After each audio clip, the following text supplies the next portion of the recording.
lot of great energy in the studio right now because we have with us a thespian power couple. Big words and the people. They're very nice people. They're here on the show with us today. Indu Dharmasena as well as his lovely wife Sanvada, but she likes to be known as San. Yeah. When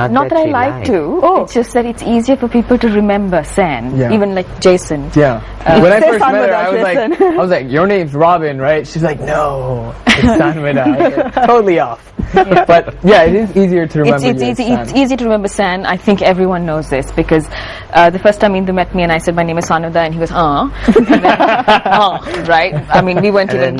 When she started, she took part in the first production. And he goes, I don't know. So I was like, what? Name, San. So I shortened it so it was easier for everyone to remember. Right. It's not a common name. Now it's Indu and Sanvada. Indu and San, basically. San. No, I don't mind. I don't mind either way. But now I remember her. Now that's great. That's a step forward since you're married to her. Progressive, you think so? No, after so many years.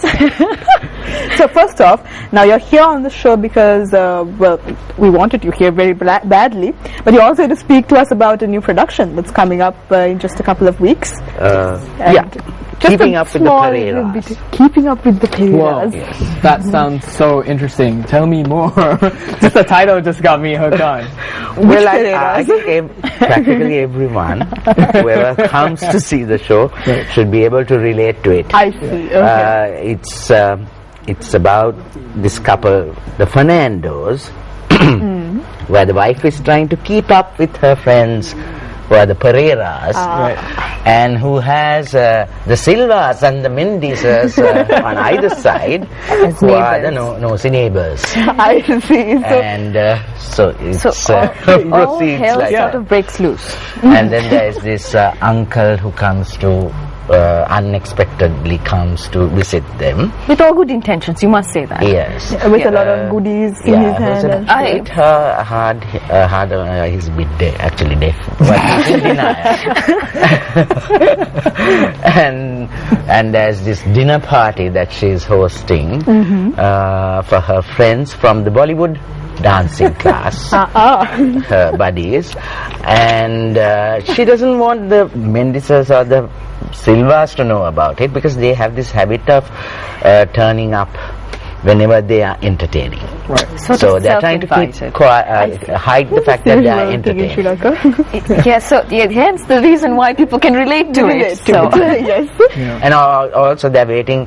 They've just moved into this new house about 6 months ago, and from the time they moved in, they've never been able to entertain anyone, even for a cup, have them over for a cup of coffee without either the Silvas or the Mendizes coming over.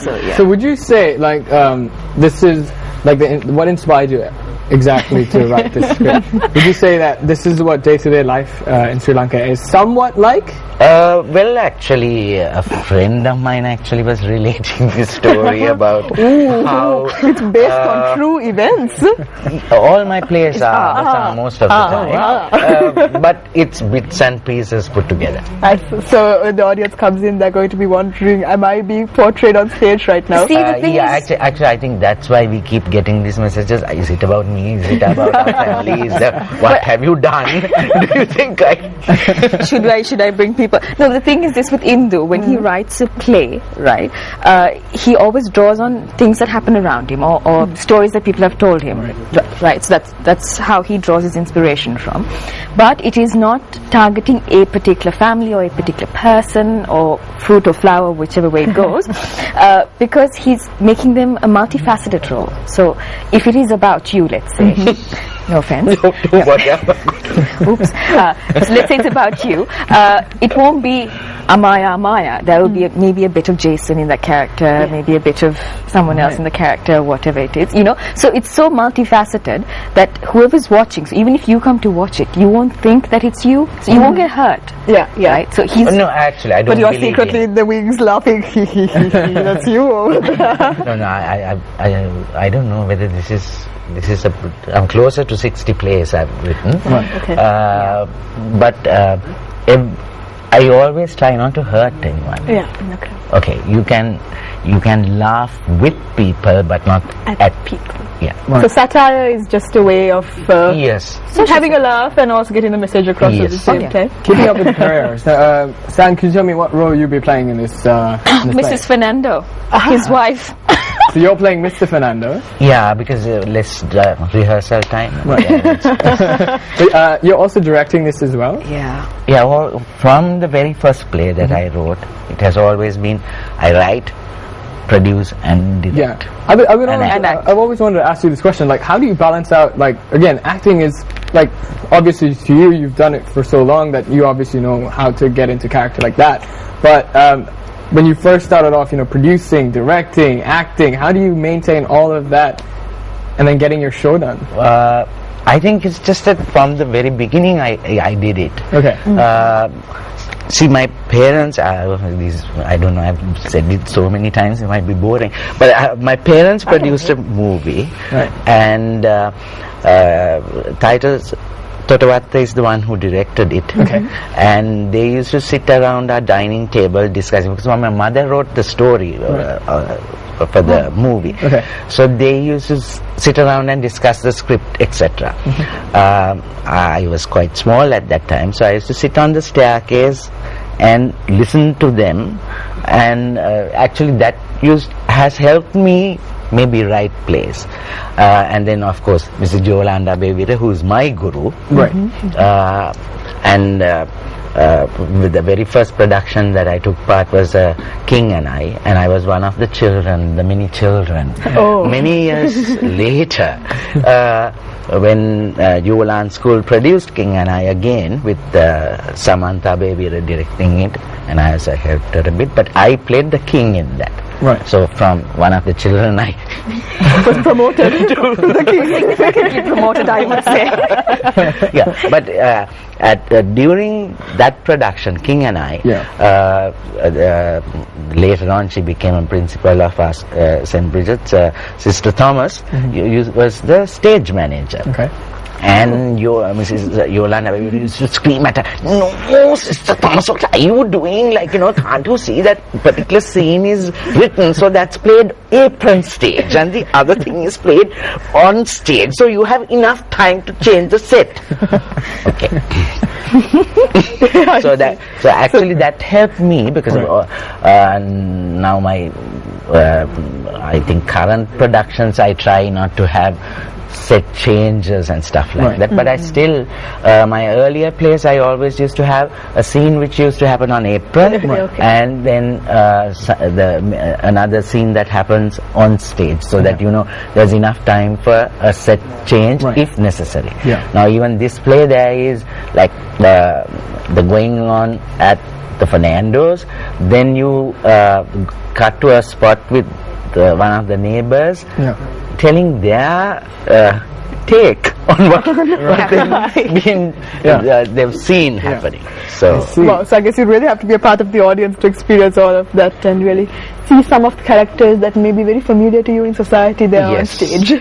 More than society characters, it's people. I mean, I'm telling you, you can relate to it, because everyone we've spoken about this play too, and they've also the cast, the very first, oh my God, this is like so and so. Oh my God, this is like oh my God, Indu, did I tell you this story? So, I mean, that's how they've all got an aspect of which they understand or they relate to, because everyone has problems with neighbors, everyone has problems with people who self-invite themselves, so you've got this and also like you ordered furniture and it doesn't arrive. Husbands can relate to it about wives can relate to it about husbands, so It's something for everybody then, basically. alright, except maybe very little children. No, it's clean fun. Yeah, clean fun. No There's profanity, no bad language in any shape or form. So So it's a very PG-13 rated. PG, even it can be PG5. Well, it depends on how you look at it. It can be PG5 even. You go for so many of these, satirical take on what you see in Colombo society or Sri Lankan society, and that's been there in like the Tomiya series and O Colombo, all of these plays that you've done. So why do you always keep going back to this theme? What really draws you to it? It's not the theme, it's just that I write about things I know. I rather not write about things that or people that I'm not familiar with, because I'll rather get it right. Definitely. All right. And do you feel the same way, San, now that you've been part of so many productions with Indu? Well, how do I put this? Any way you like. No, let's say I have taken part in since 2004. Taken part in almost every production of yours.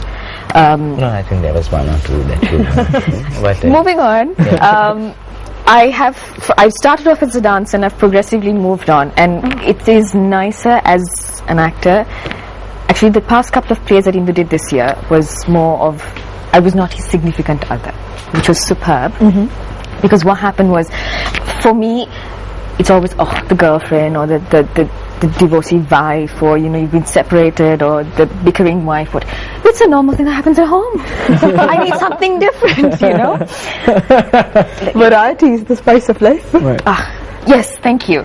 So I was fortunate enough to have roles that were not, I didn't play in the significant other per se. So it was nice, but then this year, for the first time, I'm his wife again on stage. I see. So the fun starts again. The fun starts, but I actually, for this, the reason was because, due to Chogam and whatever, we were having problems with electricity, power cut. Because they were doing the roads and putting up and wires and all that stuff. I was really frustrated. I couldn't get the play done because at the moment I'm working on a desktop, and every time the power went, if I had forgotten to save, I've lost so randomly I hear like just one or two words of Bleep,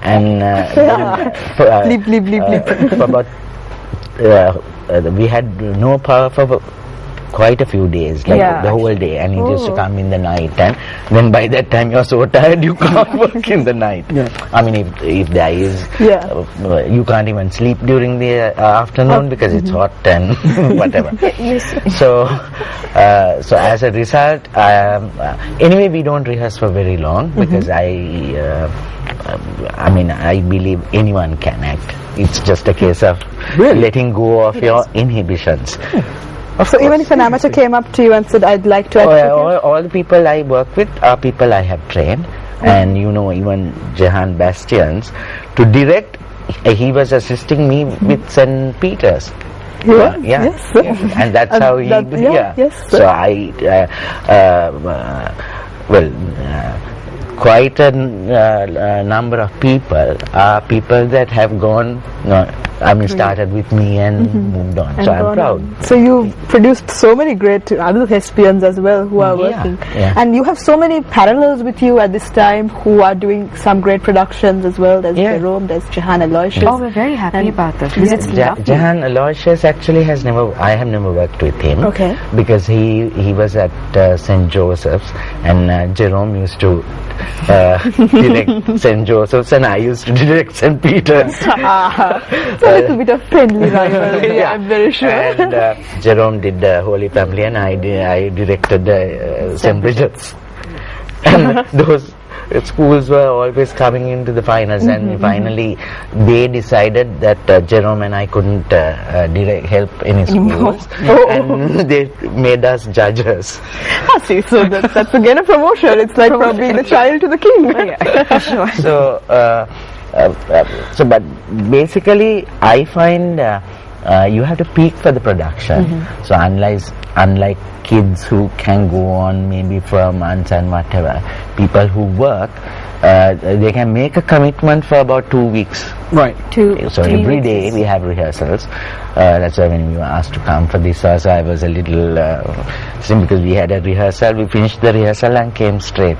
Wow, that's an early rehearsal. That's a very early rehearsal because we start at like 6 in the morning, and then you so everyone has it's to not make like a lot the of show is pre-recorded, right? put down their schedules. That is true. Okay, thank you so much for being here on the show. Way early in the morning. Like I think you guys must have woken up at like 1 in the morning and then straight here. Better find it. No, it's fine.